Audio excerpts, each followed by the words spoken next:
Thank you so much for joining us here on this Tuesday. I'm Brooke Hash. Oldham County schools operating on NTI for the next 3 days due to a staggering amount of sick calls. JCPS also reporting an uptick in flu cases. Our Alexandra Goldberg and photojournalist Jessica Farley spoke with doctors who say illness is hitting kids hard right now. Cases are spiking now, and children seem to be hit especially hard this year. 1,700 students, 200 staff members, and 15 bus drivers were absent from Oldham County schools on Monday because of illness. It's led the district to call for online instruction on February 4th through the 6th. School children are being hit especially hard by the flu this year. That's according to pediatric infectious disease specialist Chris Bryant. Cases of flu in children are rising in Jefferson County, as well as other parts of the state and other parts of the country. Jefferson County public schools are also seeing high numbers. So the week before we had 25 reported cases of the flu, and then last week we ended the week with 181 reported cases. Manager of District Health for JCPS, Eva Stone, says reported cases are a vast underestimate of how many children are actually infected. A spike in flu cases means a rise in hospitalizations. I'm here at Norton Children's Hospital, where 25 kids were admitted with the flu. I think the real story is immunization rates. As we headed into the flu season, a small number of kids were protected. Less than half. Doctors encourage parents to vaccinate their kids with the flu vaccine to curb the spread. In Louisville, Alexandra Goldberg, WHAS11 on your side. Illness has also forced a Hardin County shelter to temporarily close. Room in the Inn in Elizabethtown, which serves people experiencing homelessness, posted Saturday it would shut down for a week because so many volunteers and guests were ill. It said guests were placed in a motel. The flu is definitely on the rise in Kentucky. Take a look at this map from the CDC showing Kentucky is in the very high category for flu-like infections and other respiratory viruses. In mid-January, there were nearly 400 hospital admissions in the U.S. due to the flu.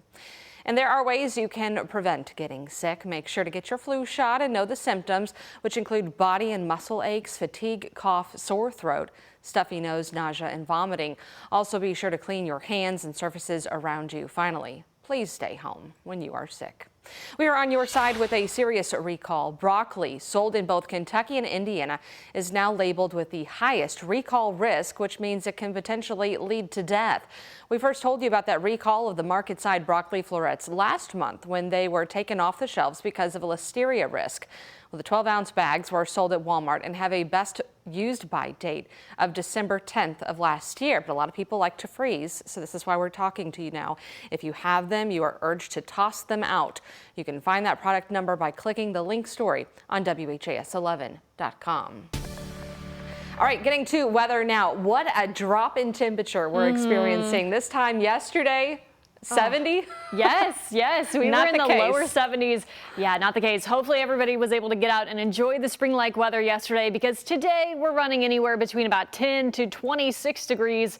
Chillier. That was all thanks to a cold front that moved through overnight and into this morning. The wind is still a little bit breezy out there, not quite as high as we take a live look from our Hurstbourne U of L health camera there, sponsored by Midway. Temperatures, they're in the 30s and 40s. So yes, noticeably cooler compared to yesterday. 42 at the Louisville International Airport, 40 at Bowman Field. We have mid to upper 30s in Jasper and Madison, so even chillier in southern Indiana. Current wind gust right now, anywhere between about 10 to 20 miles per hour. So certainly still a breeze, but yesterday we had gusts up to about 30, really ushering in that mild air. Max HD satellite and radar, we stayed dry with the front that moved through. We're trying to get some thinning of the clouds, some breaks off to the north. We'll see if we can squeeze out some sunshine this afternoon. That will really impact just how warm our temperatures rebound this afternoon. Right now, forecasting a high this afternoon right around 50 degrees. Our official high occurred just after midnight before that cold front moved through. And then lows tonight will be dipping back down to the 40s and 30s as clouds increase. We will continue to ride this temperature roller coaster this week. More ups and downs on the way, along with some storm chances that return starting tomorrow. We'll be timing out the latest on that and the impacts we're expecting here at home coming up in our 7-day forecast. Mallory, thank you. We do have an update to a story we first told you about last night. The Shelbyville woman wanted for child abuse, now in police custody here in Louisville, and the child was found safe. Shatessa Manica failed to provide medical treatment for her infant daughter and did not show up to court. Police had said she had 5 active bench warrants and is now facing multiple charges, including drug possession and abuse and neglect of a child. Again, she is in Metro Corrections custody, and we'll give you those details as they begin to come in.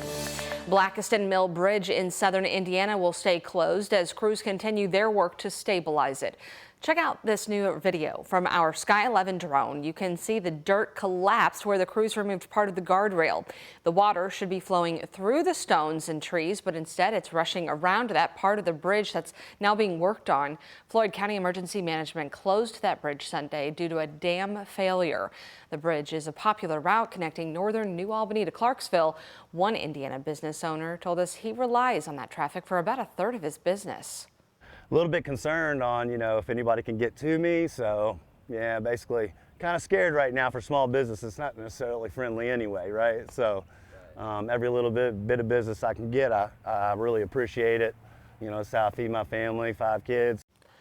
Since 2017, a replacement bridge has been in the works to further upstream. Its original timeline has it wrapping up in mid-2027. Also in southern Indiana, this area of Clarksville remains under a boil advisory. For your water there, Indiana American Water said there was a water main break impacting around 900 customers yesterday, and those included homes along Progress Way, the Town Hall, and Community Center. You can get a closer look at the impacted areas in this story on our homepage.